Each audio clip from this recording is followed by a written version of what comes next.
Good morning students. आज का जो लेक्चर है हमारे इंग्लिश के ऊपर है। लास्ट क्लास तक हमने पढ़ा था कि हम किस तरीके से सेंटेंस में ग्रंट्स का यूज़ करते हैं और सेंटेंसेस को फॉर्म करते हैं। सो आज की क्लास में हम पढ़ेंगे कि हम किस तरीके से सेंटेंस में नाउन क्लॉज का यूज़ हम करते हैं। अभी तक हमने एडजेक्टिव क्लॉज यूज़ करे थे, एडजेक्टिव क्लॉज और एडजेक्टिव हमने फ्रेजेस का यूज़ किया था। अब हम नाउन क्लॉज के बारे में पढ़ेंगे। सो सबसे पहले हम टेबल बना लेते हैं इसका। हमारा जो सब्जेक्ट रहेगा यहाँ पे, ये बेसिकली रहेगा नाउन क्लॉज के फॉर्म में।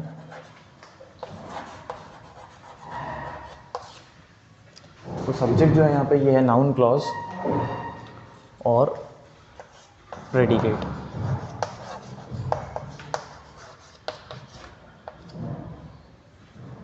सो ये दो चीज़ें हैं हमारे पास यहाँ पे। अब सबसे पहले हम इसमें सेंटेंस फॉर्म करके देख लेते हैं कि किस तरीके से होता है।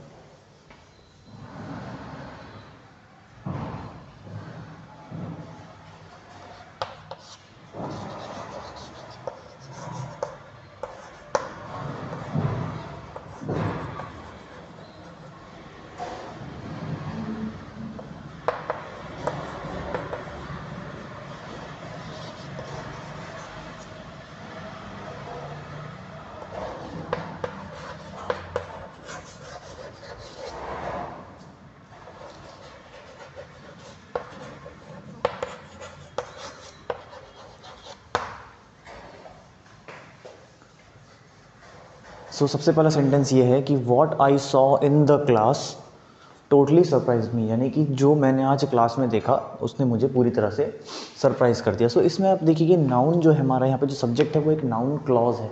सो कि यहाँ पे देखिए कि मतलब कि what I saw in the class, मैंने ऐसा कुछ क्लास में देखा। सो ये क्लॉज के फॉर्म में हो गया इस तरीके से यहाँ पे।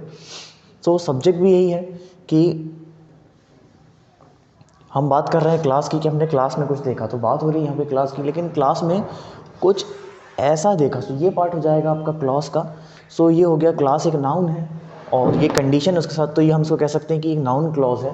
सो नाउन क्लॉज हो गया ये, और ये हो गया totally surprised me was the predicate. So ये पार्ट हो गया आपका प्रेडिकेट का और ये हो गया आपका यहाँ पे नाउन क्लॉज का। सो ये सबसे पहला एग्जांपल है जहाँ पे हम एक नाउन क्लॉज को सब्जेक्ट में यूज़ करके हम एक सेंटेंस को फॉर्म कर सकते हैं प्रेडिकेट उसके साथ अप्लाई करके। सो ये एक सेंटेंस है पहला। हम दूसरा देख लेते हैं।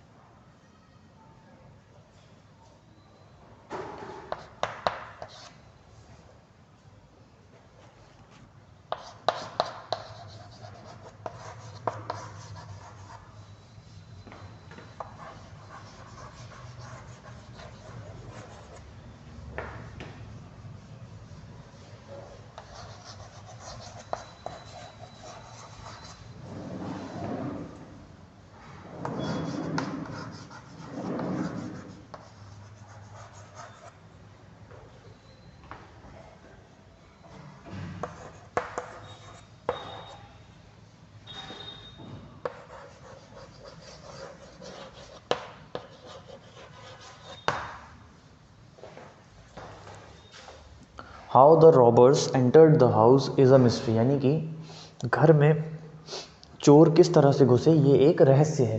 सो अब हम यहाँ पे बात किसकी कर रहे हैं, देखिए how the robbers entered the house, हम बात कर रहे हैं यहाँ पे रॉबर्स की, यानी कि रॉबर्स घर में कैसे घुसे।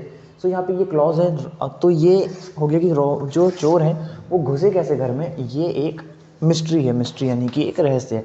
सो आप देखिए कि रॉबर्ट्स जो होगा उसके साथ में एक कंडीशन लगी जिसको हम कह सकते हैं कि क्लॉज है। सो इस तरीके से यहाँ पे फिर से ये एक क्लॉज के फॉर्म में है। इसको हम कहेंगे नाउन क्लॉज, जो कि सब्जेक्ट के फॉर्म में यहाँ पे, और ये हो जाएगा हमारा प्रेडिकेट। सो इस तरीके से ये हो जाएगा हमारा सेकेंड एग्जाम्पल जहाँ पे हम नाउन क्लॉज के साथ एक प्रेडिकेट को अप्लाई करते हैं। सो ये दो एग्जाम्पल्स हैं, आप इन दोनों को नोट कर लीजिए।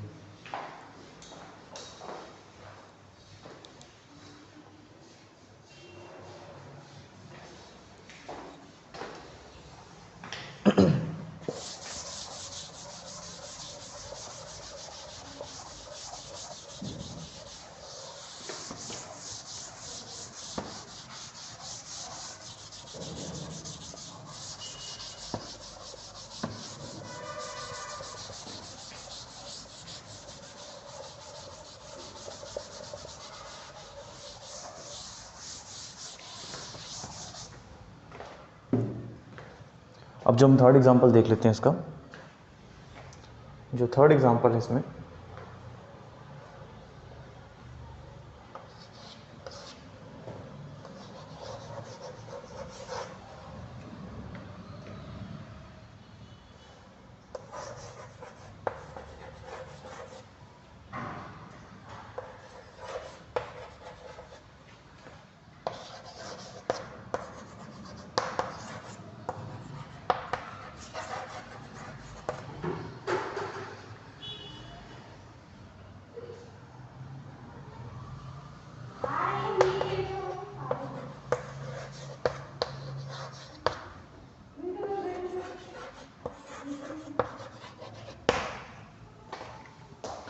सो ये हमारा थर्ड एग्जांपल है, why he called me at midnight. So यहाँ पे हम बात कर रहे हैं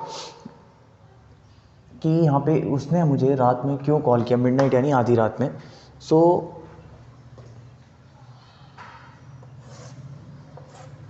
मिडनाइट हो जाएगा हमारा इस सेंटेंस में, जो हमारा वो हो जाएगा यहाँ पे नाउन, कि why he called me at midnight. तो midnight will be the noun, और रात में आधी रात में क्यों कॉल किया, सो ये हो जाएगा इसका क्लॉज। सो ये पार्ट हो जाएगा clause, Y he called me eight तक हो जाएगा आपका क्लॉज, और मिडनाइट हो जाएगा नाउन। सो ये जो सेंटेंस हो जाएगा ये आपका नाउन क्लॉज के में हो जाएगा। और is not at all clear, यानी कि आधी रात में क्यों कॉल किया ये अभी तक क्लियर नहीं है।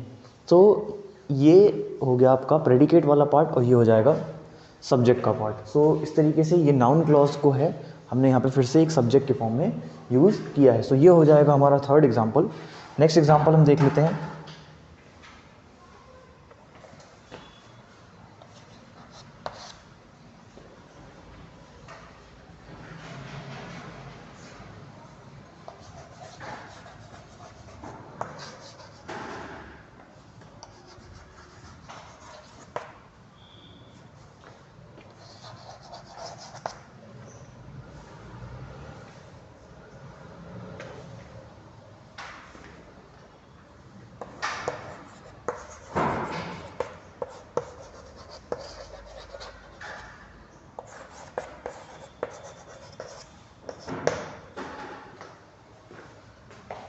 नेक्स्ट है when he went out is not known to me.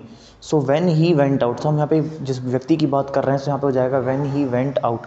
सो यहाँ पे देखिए जो व्हेन वेंट आउट, सो इतना पार्ट हो जाएगा हमारा क्लॉज का, कि ये हो जाएगा हमारा नाउन क्लॉज, कि हम यहाँ पे ही जिस भी पर्सन की बात कर रहे हैं, सो नाउन क्लॉज की वो कब बाहर गया, is not known to me, यानी कि वो चीज़ हमें पता नहीं है। सो इस तरीके से हमारा ये सेंटेंस हो जाएगा, जिसमें कि ही हो जाएगा नाउन, और ये हो जाएगा नाउन क्लॉज, और this part will be the predicate. So इस तरीके से ये सेंटेंस भी कंप्लीट हो जाएगा। सो ये नेक्स्ट हमारे 2 एग्जांपल्स हैं, इन दोनों को भी आप नोट कर लीजिए।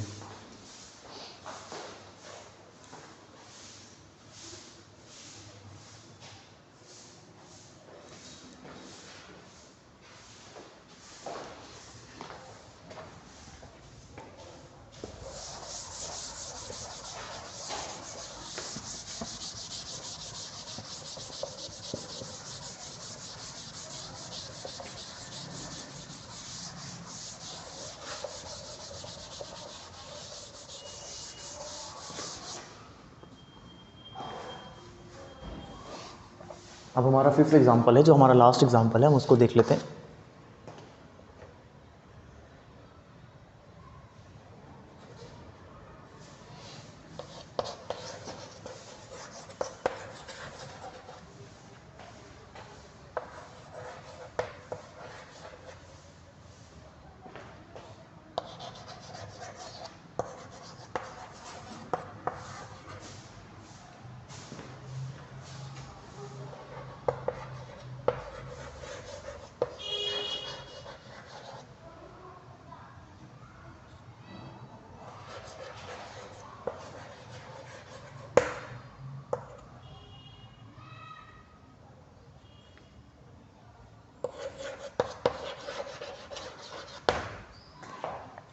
सो हमारा लास्ट एग्जांपल है ये, वो that she stole my watch is Holi unbelievable, यानी कि उसने जो मेरी घड़ी चुराई, ये चीज़ बिल्कुल भी बिलीव करने लायक नहीं है।